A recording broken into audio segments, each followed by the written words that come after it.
আল্লাহর কুদরত বুঝা যায় না। এই জল্লাদ বাহিনীরা ঠান্ডার মধ্যে যাইয়া রুমের ভিতরে আরাম পেয়ে ঘুমিয়ে পড়েছে। ওই যুবক ছেলেটা বৃষ্টির মধ্যে দাঁড়াইয়া আল্লাহর কাছে দোয়া করে, আল্লাহ, জল্লাদ বাহিনীরা রুমের ভিতরে ঘুমিয়ে পড়েছে, তুমি তো ইচ্ছা করলে আমার হাতে পায়ের বান ছুটাইয়া দিতে পারো। আল্লাহ পারেনি? আল্লাহর কুদরত বুঝা যায় না। হঠাৎ করে এই যুবকের হাতে পায়ের বান, কোমরের বান ছুটে যখন জমিনে পড়ে যায়, এই ছেলেটা বৃষ্টির মধ্যে দৌড়তে দৌড়তে দৌড়তে দৌড়তে যাইয়া আল্লাহর নবীর সাহাবী আম্মার ইবনে ইয়াসির রাদিয়াল্লাহু আনহুর বাড়িতে উঠলেন। বেহেশতের বাগান, কোরআনের মাহফিল, এর সাথে সম্পর্ক রাখলে দুনিয়ার মধ্যেও লাভ, আখিরাতের মধ্যেও লাভ। তো আমরা দুনিয়া এবং আখিরাতের লাভ দুটোই অর্জন করতে পারবো। তো কখন? যখন এই তাফসীর মাহফিলে আসব। এক লোক ইহুদি, তার ছেলে মদখুর, ইহুদি মদখুর ছেলে, তার একটি মাত্র। তার ভিতরে আল্লাহ এবং আল্লাহর রাসূলের মহব্বত ঢোকার কারণে আল্লাহ তাআলা তাদের মর্যাদা অনেক বাড়ায় দিয়েছেন। যেমন উমর রাদিয়াল্লাহু আনহুর মর্যাদা আল্লাহ তাআলা অনেক বাড়িয়ে দিয়েছেন কোরআনের সাথে সম্পর্ক লাগার কারণে। তো এইটা কোরআনের মাহফিল, আমরা সকলেই কোরআনের মাহফিলে চলে আসি। তো বলতেছিলাম, মদখুর ইহুদি মদ খেয়ে বুর হয়ে পড়ে থাকে। এই ইহুদির একটা মাত্র ছেলে, বিবি বাচ্চা, কাউকে তার একটা রুম, এই রুমের ভিতরে ঢুকতে দেওয়া হয় না। ছেলে ভাবতেছে, এই বাবার রুমের ভিতরে কি আছে আমার এইটা দেখতে হবে। বাবা যখন মদ খেয়ে বুর হয়ে পড়ে থাকবে তখন দেখবো বাবার রুমের ভিতরে কি মূল্যবান জিনিস আছে।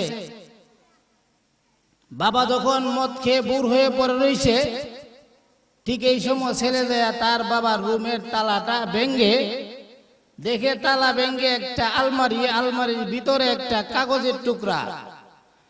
এই কাগজের টুকরার মধ্যে লেখা লা ইলাহা ইল্লাল্লাহু মুহাম্মাদুর রাসূলুল্লাহ সাল্লাল্লাহু আলাইহি সাল্লাম। এই কাগজের টুকরার নিচে লেখা, যদি স্বর্গে যাইতে চাও এই মুহাম্মদ নামের সাধন করো। এই কথাটা ভাবতে ভাবতে ছেলেটা বেহুশ হইয়া জমিনের মধ্যে পড়ে যায়। এমনি তার মা দৌড়াইয়া আসছে, ও আমার ছেলে, তোমার কি হয়েছে? আমি বুঝতে পারি নাই, তোমার কি হয়েছে আমাকে বলো। ছেলেটা কথা বলতে পারে না। ঠিক এই সময় তার বাবার মদের নেশা যখন ছাড়লেন, আস্তে আস্তে তার হুঁশ ফিরে আসছে। বিবি দৌড়াইয়া গেলেন, ও স্বামী, একটা মাত্র ছেলে, সে তার কি হয়েছে? বেহুশ হইয়া জমিনের মধ্যে পড়ে রয়েছে। বাবা দৌড়াইয়া আসছে, ও আমার ছেলে, তোমার কি হয়েছে আমাকে বলো। ছেলের যখন হুঁশ ফিরে আসছে, এই ছেলেটা ডাক দিয়ে বলে, রে বাবা,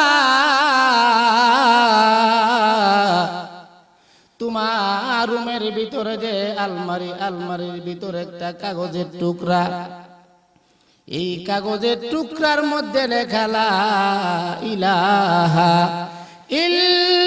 ইল্লাল্লাহু মুহাম্মাদুর রাসূলুল্লাহ সাল্লাল্লাহু আলাইহি সাল্লাম।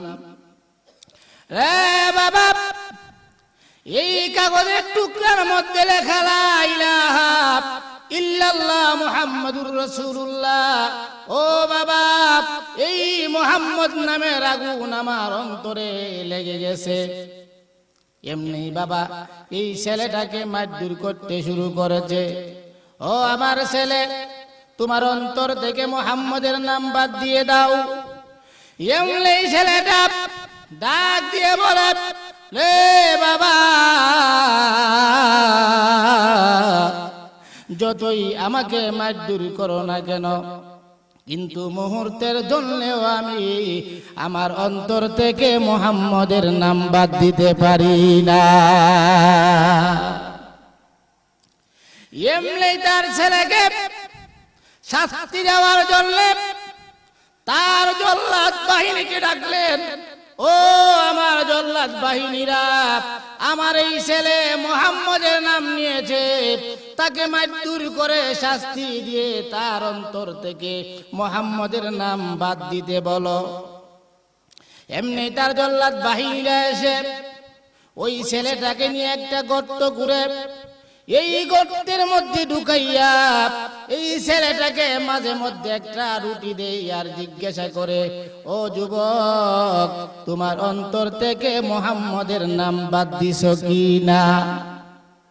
যুবক ছেলেটা গর্তের ভিতর থেকে ডাক দিয়ে বলে, ও আমার বাবা, জল্লাদ বাহিনীরা আমাকে যতই মারধর করো না কেন, যতই শাস্তি দাও না কেন, কিন্তু মুহূর্তের জন্য আমি অন্তর থেকে মুহাম্মদের নাম বাদ দিতে পারি না।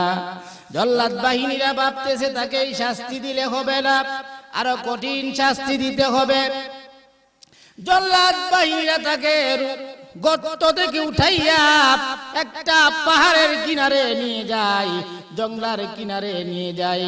জঙ্গলার কিনারে নিয়ে ছেলেটাকে হাতে পায়ে বাঁধ দিলেন, কোমরে বাঁধ দিলেন। কোমরে বাঁধ দিয়ে হাতে পায়ে বাঁধ দিয়ে এই ছেলেটাকে আঘাত করতে থাকে। রে যুবক, তোমার অন্তর থেকে মুহাম্মদের নাম বাদ দিছো কি না? যুবক ছেলেটা ডাক দিয়ে বলে, রে আবার বাবার জল্লাদ বাহিনীরা আমাকে যতই শাস্তি দাও না কেন, কিন্তু মুহূর্তের জন্য আমি অন্তর থেকে মুহাম্মদের নাম বাদ দিতে পারি না। এই যুবক ছেলেটা জঙ্গলার কিনারে দাঁড়াইয়া আল্লাহর কাছে দোয়া করে, আল্লাহ, তুমি তো ইচ্ছা করলে আমাকে আমার বাবার জল্লাদ বাহিনীর মারধর থেকে বাঁচাইয়া দিতে পারো। আপনারা কি কোন পারেনি না? পারে না? আল্লাহ পারেনি না? আল্লাহ পারেন। আল্লাহর কুদরত বোঝা যায় না। হঠাৎ করে একটা ঠান্ডা বাতাস চালিয়ে দিয়েছে। ঠান্ডা বাতাস এসে আকাশ থেকে মুষলধারে বৃষ্টি আরম্ভ হয়ে গেছে। বৃষ্টি হইলে বাতাস ঠান্ডা না গরম? গরমের মধ্যে আরাম না বেআরাম? ভাইরা আমার, আল্লাহর কুদরত বোঝা যায় না। এই জল্লাদ বাহিনীরা ঠান্ডার মধ্যে যাইয়া রুমের ভিতরে আরাম পেয়ে ঘুমিয়ে পড়েছে। ওই যুবক ছেলেটা বৃষ্টির মধ্যে দাঁড়াইয়া আল্লাহর কাছে দোয়া করে, আল্লাহ, জল্লাদ বাহিনীরা রুমের ভিতরে ঘুমিয়ে পড়েছে, তুমি তো ইচ্ছা করলে আমার হাতে পায়ের বান ছুটাইয়া দিতে পারো। আল্লাহ পারেনি? আল্লাহর কুদরত বোঝা যায় না। হঠাৎ করে এই যুবকের হাতে পায়ের বান, কোমরের বান ছুটে যখন জমিনে পড়ে যায়, এই ছেলেটা বৃষ্টির মধ্যে দৌড়তে দৌড়তে দৌড়তে দৌড়তে যাইয়া আল্লাহর নবীর সাহাবী আম্মার ইবনে ইয়াসির রাদিয়াল্লাহু আনহুর বাড়িতে উঠলেন। আল্লাহর নবীর সাহাবী আম্মার ইবনে ইয়াসির রাদিয়াল্লাহু আনহু জিজ্ঞাসা করে, ছেলে, আরে যুবক, তোমার সারা শরীর ক্ষত বিক্ষত, তুমি কোথা থেকে এসেছো, কোথায় তোমার বাড়ি, কি তোমার পরিচয়? ছেলেটার পরিচয় যখন নেই, ছেলেটা ডাক দিয়ে বলে, আমার পরিচয় আপনি নিলেন, কিন্তু আপনার পরিচয় আমাকে দেন নাই। আল্লাহর নবীর সাহাবী আম্মার ইবনে ইয়াসির রাদিয়াল্লাহু আনহু ডাক দিয়ে বলে, রে যুবক, তুমি আমাকে চিনো না? আমি হইলাম আল্লাহর নবীর সাহাবী আম্মার ইবনে ইয়াসির। এমনি যুবক ছেলেটা ডাক দিয়ে বলে, এ আম্মার ইবনে ইয়াসির, তুমি কি আমার নবীকে দেখেছো? কোহা, শুধু দেখি নাই, আমি নবীর সাথে মুসাফা করেছি, নবীর সাথে আমি মুআনাকা করেছি। আরে আম্মার ইবনে ইয়াসিরের চোখ, তুমি কত ভাগ্যবান, বুকে চুমু খায় রে আম্মার ইবনে ইয়াসিরের সিনা, তুমি কত ভাগ্যবান, তুমি নবীর সাথে মুআনাকা করেছো। হাতে চুমু খাই, আরে আম্মার ইবনে ইয়াসিরের হাত, তুমি কত ভাগ্যবান, তুমি নবীর সাথে মুসাফা করেছো। এই কথা বলতে বলতে যুবক ছেলেটা ডাক দিয়ে বলে, রে আম্মার ইবনে ইয়াসির, তুমি কি আমাকে নবীর দরবারে নিয়ে যাবে? কোহা, নিয়ে যাব। আম্মার ইবনে ইয়াসির রাদিয়াল্লাহু আনহু এই যুবক ছেলেটাকে নবীর দরবারে নিয়ে একটু দূরে দাঁড়া করাইয়া নবীর কাছে গেলেন। ইয়া রাসূলুল্লাহ, ইয়া হাবিবাল্লাহ, একটা যুবক এসেছে, তার সারা শরীর ক্ষত বিক্ষত, তা আপনার সাথে সাক্ষাৎ করার জন্য এসেছে, আপনার কাছে নিয়ে আসবো কিনা? আল্লাহর নবী, বিশ্ব নবী, উম্মতের কাল্লারি, রাহমাতুল লিল আলামিন ডাক দিয়ে বলে, সাহাবী রে, ওই যুবককে আমার কাছে নিয়ে আসো, আমার সামনে নিয়ে আসো। আল্লাহর নবীর সাহাবী আম্মার ইবনে ইয়াসির রাদিয়াল্লাহু আনহু যখন এই যুবকটাকে নবীর সামনে নিলেন, নবীর সামনে নেওয়ার পরে নবীর সুন্দর চেহারা দেখে এই যুবক ছেলেটা নবীর কদম ধরে বলে, ইয়া রাসূলুল্লাহ, ইয়া হাবিবাল্লাহ, আর দেরি করেন না, আমাকে এই মুহূর্তে এখন পড়ায়া দেন লা ইলাহা ইল্লাল্লাহু মুহাম্মাদুর রাসূলুল্লাহ সাল্লাল্লাহু আলাইহি সাল্লাম। নবীর সুন্দর চেহারা দেখে সাহাবায়ে কেরাম নবীর সাথে ভালো ব্যবহার করছে কিনা, নবীর সুন্দর চেহারা দেখে কাফের মুশরিক সাথে সাথে মুসলমান হয়ে গেছে, ঠিক কিনা? উমরের নাম আপনারা শুনছেন? উমর কি মুসলমান ছিল না বেঈমান ছিল? উমর ছিল বেঈমান, মুশরিক। উমর যখন বেঈমান, তখন নবীর চাচা আবু জেহেল দাঁড়ায়া ভাষণ দিলেন, কে পারবে আব্দুল্লাহর বেটা মুহাম্মদের মাথা আনতে? তাকে 2টা পুরস্কার দেওয়া হবে। কয়টা পুরস্কার? 2টা পুরস্কার দেওয়া হবে। একটা পুরস্কার হলো 100 উট, আর একটা পুরস্কার হলো 100 স্বর্ণ মুদ্রা। কয়টা পুরস্কার? 2টা পুরস্কার। আবু জেহেল ভাষণ দিলে উমর দাঁড়াইয়া বললেন, হ্যাঁ আমি পারবো, নেতা আপনার ওয়াদা ঠিক থাকবে কিনা? আবু জেহেল কি কো, আমি 3 খোদার কসম করে বলি আমার ওয়াদা ঠিক থাকবে। খোদা কয়জন? আবু জেহেলের খোদা কয়জন? 3 জন, লাত, মানাত, উজ্জাত, আরো আছে অ্যাসিস্ট্যান্ট খোদা 33 কোটি। 3 খোদার কসম করে বলি আমার ওয়াদা ঠিক থাকবে। উমর রাঙ্গা তরবারি কাঁধে লইয়া রওনা দিছে। কার মাথা আনবে? কার মাথা? নবীজির মাথা আনবে। ঠিক এই সময় রাস্তার মধ্যে নও মুসলিম নাঈম রাদিয়াল্লাহু আনহুর সাথে সাক্ষাৎ। নাঈম রাদিয়াল্লাহু আনহু জিজ্ঞাসা করে, হে উমর, তুমি কোথায় রওনা দিয়েছো? জানো না আব্দুল্লাহর বেটা মুহাম্মদের মাথা আনতে যাই। নাউযুবিল্লাহ কইতেন না। জিজ্ঞাসা করে, তুমি কি মুসলমান হয়ে গেছো? নও মুসলিম নাঈম রাদিয়াল্লাহু আনহু ভাবতেছে তারে কিভাবে ফিরানো যায়। আমি মুসলমান হইছি আর না হইছি এটা সে পরের ব্যাপার, আগে নিজের ঘর সামলাও। আচ্ছা কোন তো দেখি, এখন যদি একটা লোক উত্তর করে তারে মারবো, আর তা যদি কেউ তুমি আগে নিজে সামলাও, রাগ আর আছে? রাগ কোন দিকে? নিজের দিকে, ঠিক কিনা? এমন বেকায়দা পড়ছে উমর করা, নিজের ঘর সামলা মানি আমি শুনেছি তোমার বোন তোমার ভগ্নিপতি মুসলমান হয়ে গেছে। উমরের রাগ ওখানে নবীর দিকে আছে, বোনের বাড়ির দিকে, ঠিক কিনা? বোনের বাড়ির দিকে রওনা দিছে। বোনের বাড়ির দিকে যায়া বোনের ঘরের পাশে দাঁড়ায়া শুনে বোন গুনগুন গুনগুন শব্দ করে কি জানে পড়তেছে। উমর যা ডাক দিলেন, বোন ফাতেমা দরজা খুলো। উমর ডাক দিছে, বোন ফাতেমা যারা কাছে ছিলেন তাদেরকে আড়ালে নিয়ে দরজা খুললেন। দরজা খোলার পরে বলতেছে, ফাতেমা আমি শুনেছি তুমি নাকি মুসলমান হয়ে গেছো। বোন ফাতেমা ভাবতেছে সত্যি কথা আর গোপন করে লাভ নাই, কহা আমি মুসলমান হয়ে গেছি। এমনি তরবারির পিঠ দিয়া বোনের শরীরে আঘাত করতে শুরু করেছে। আউযুবিল্লাহ। ভাইরা আমার, বোন ফাতেমা ডাক দিয়ে বলে, হে ভাই আমাকে যতই মারধর করো না কেন, যতই আঘাত করো না কেন, কিন্তু মুহূর্তের জন্যও আমি আমার অন্তর থেকে কুরআন কালিমা ছাড়তে পারি না। ওমর কো, বোন ফাতেমা তুমি কুরআন কালিমা ছেড়ে দাও, তোমাকে আমি মারবো না।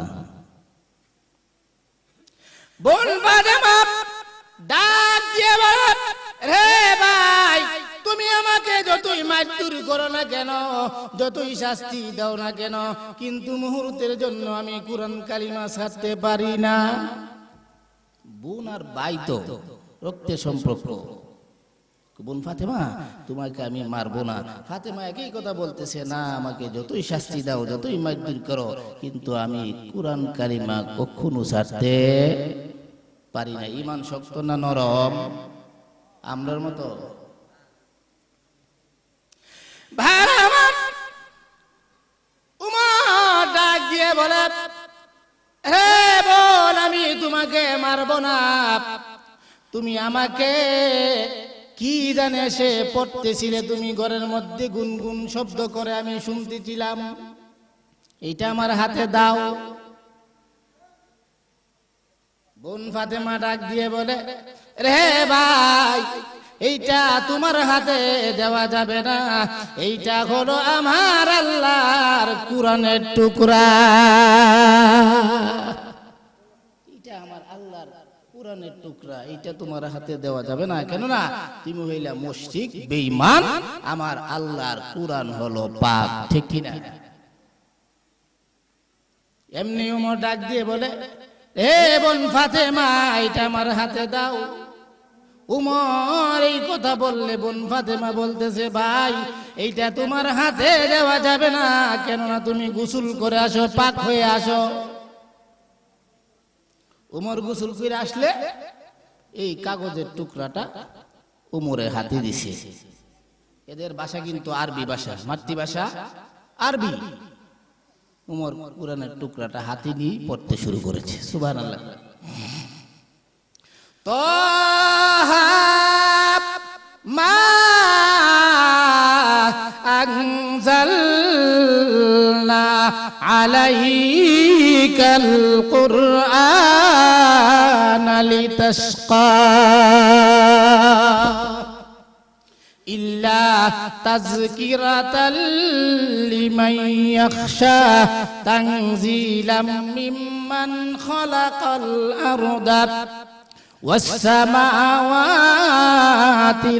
উলা আর রাহমানু আলাল আরশি ইসতাওয়া লাহু মা ফিস সামাওয়াতি ওয়া মা ফিল আরদি ওয়া মা বাইনাহুমা ওয়া মা তাহতাস সারাব ওয়া ইন তাজহার বিল কওলি ফাইন্নাহু ইয়ালামুস সিররা ওয়া আখফা আল্লাহু লা ইলাহা ইল্লাহু লাহুল আসমাউল হুসনা ওয়া হাল আতাকা হাদিসু মূসা ইয নাআ নারান ফাকালা লি আহলিহিম কুসু কুসু ইন্নি আনাস্তু নারাল লাআল্লি আতিহা বিকবাসিন আও আজিদু আলান নারি হুদা فلما أتاها نودي يا موسى